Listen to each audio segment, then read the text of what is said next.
วดีป่ะเอาเข้าไปอีละ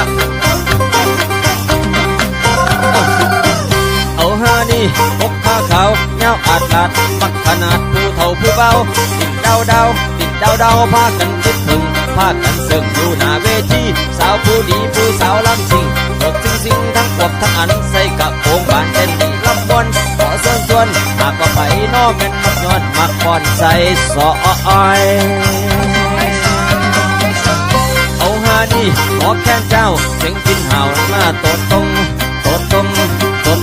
น้อโตตรงเสียงกลองทรงเสียงห้ำห้องโหห้องผู้ส้มเอาเด้อนางซิงลาซิงโลดซิงให้สุดให้กระโปรงหลุดสุดลงทั้งหานบ่เคยอายบ่เคยยานกระโปรงบานเจ้าเปิดเจ้าปล่อย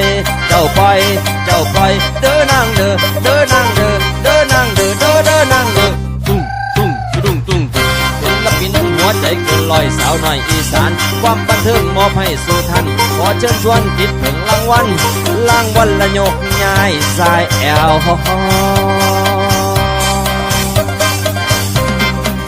ใส่กระโปรงดอกสีบานเย็นเป็นเป็นลีลาหมอลำดิแข้งดิขายังนกหลับเต้นเล่นน้ำสาวหมอลำยุคบ้านไรให้เทกเสร็จจากน้ำมาฝึกร้องท่องจำฝึกเต้นระบำสาวหมอลำอีสานถอดพระถุงมานุ่งกระโปรงบานแต่งสีสันสวรรค์บนบ้าน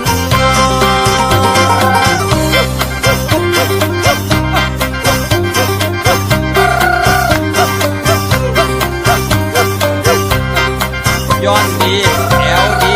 นี่ละผู้สาวลำซิ่งขนาดแค่แน่นอน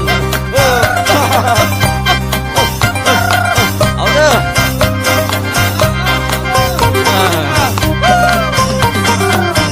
เอาเด้อแม่หมอลำก่อนหมอลำซิ่งความเป็นจริงมีมาโดนแล้วมีหลายแนวลำจนลำมูลำซิ่งสู้ลำเรื่องต่อก่อนบุญบ้านใดไปหาจ้างงานต่างๆอยากมอนอยากสอยหาสาวน้อยผู้สาวลำซิ่งจังถูกจริงคือน้ำใดตอนเด้อนางเด้อนางเด้